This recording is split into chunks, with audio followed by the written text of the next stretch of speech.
2 సంవత్సరాల్లో ప్రపంచానికి క్వాంటమ్ కంప్యూటర్లు మన అమరావతి నుంచి సరఫరా చేయబోతున్నాం. అది మన యొక్క తెలివితేటలు.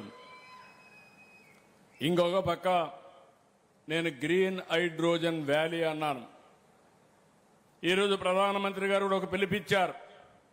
ఆ పిలుపు మీరు చూస్తే ఎక్కడో జియో పొలిటికల్ సిచ్యువేషన్, ఇరాన్లో యుద్ధం, ఇరాన్ అమెరికా యుద్ధం మన దేశంలో సమస్యలకు నిలయమైంది. వచ్చే గ్యాస్ వచ్చే పరిస్థితి లేదు, పెట్రోల్ సరఫరా లేదు, రేట్లు పెరుగుతున్నాయి, ఆర్థిక వ్యవస్థ అతలాకుతలం అయ్యే పరిస్థితి వచ్చింది. ఇప్పుడు మనందరం కూడా ఆలోచించుకోవాల్సింది, ఇలాంటి జియో పొలిటికల్ సిచ్యువేషన్స్ రాబోయే రోజుల్లో ఇంకా ఎక్కువ వస్తాయి.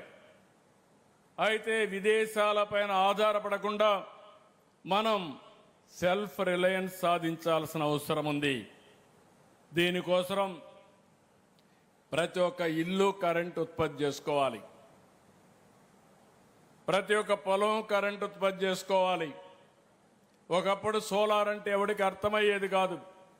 15 సంవత్సరాల కంటే ముందు నేను ఒక మాట చెప్పాను, భవిష్యత్తులో సోలార్ రెవల్యూషన్ వస్తుంది, రెన్యూవల్ ఎనర్జీ వస్తుంది, ₹1.50 నుంచి ₹2 కరెంటు ఉత్పత్తి చేసే శక్తి మనకు వస్తుందంటే ఎవరు నమ్మలేదు. ఈరోజు నేను గర్వంగా చెప్పగలుగుతున్నా, ₹2.40 50 యూనిట్ కరెంట్ ఉత్పత్తి చేసే పరిస్థితికి వచ్చాం. మొట్టమొదటిసారిగా మీరు చూస్తే కరెంటు రేట్లు పెంచడం మానేసి కరెంటు రేట్లు తగ్గించే పరిస్థితికి వచ్చాం. గడచిన 5 సంవత్సరాలు 19-24